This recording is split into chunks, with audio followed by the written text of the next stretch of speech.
So some of these basic processes that Piaget said that children are using is something called a schema. So our schema is really the way that we kind of think about the world. So let me activate a schema for you all.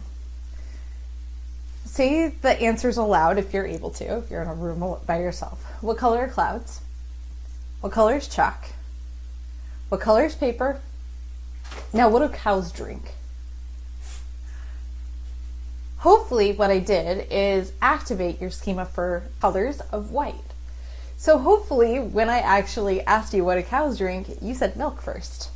And if you did, that's because we have schemas about what's white and what we can drink, and together that might be milk, for example.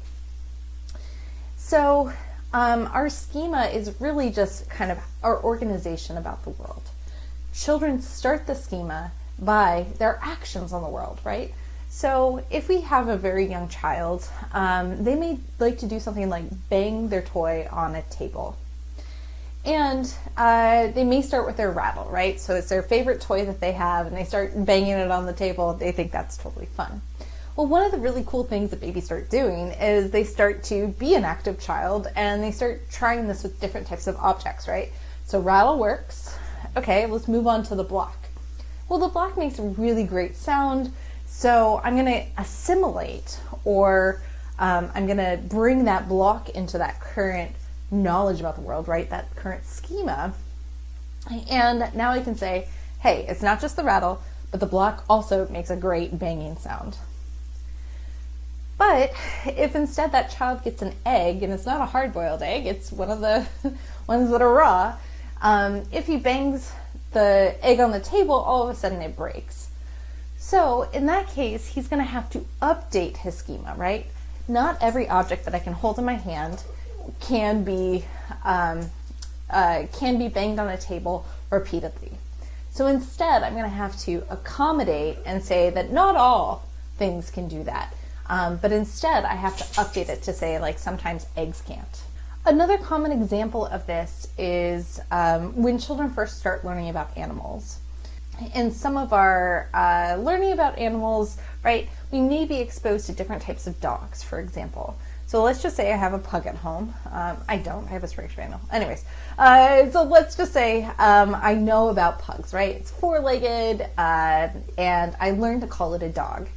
Well, if I go out and take a walk around the neighborhood and I see a new four-legged animal, so over here, I may say, oh, that's a dog too. And I'd be right? That four-legged animal, I'm going to keep calling this a dog.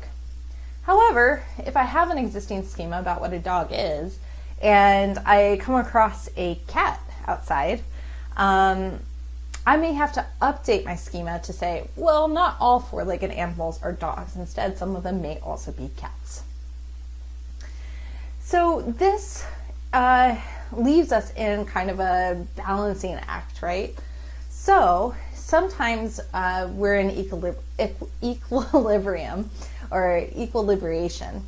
And this is basically our stable understanding of the world. So I could sit there and I can say, the four-legged animal that I saw outside is also a dog. I'm totally cool, right? I don't have to update anything. This is great. I'm just going to assimilate that information. But if I'm learning some new information and it doesn't fit, I'm now at a state of disequilibration, right? I'm going like, oh, that didn't really fit with what I already knew. Instead, I might have to accommodate that information and to create that understanding about the world that's a little bit different. So next, what I'm going to do is play you a grapevine.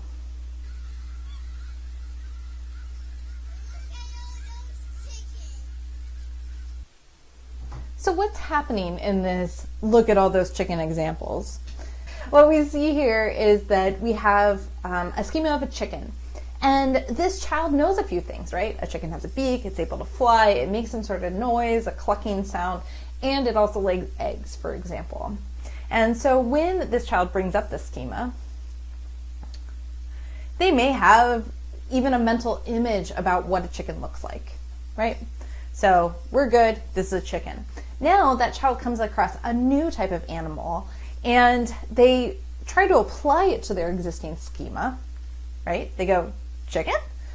But instead what that child has to do now is be corrected, and they may have to, or they will have to accommodate this schema. So they have to change the schema to no longer just say only chickens are able to do this, but instead geese are as well.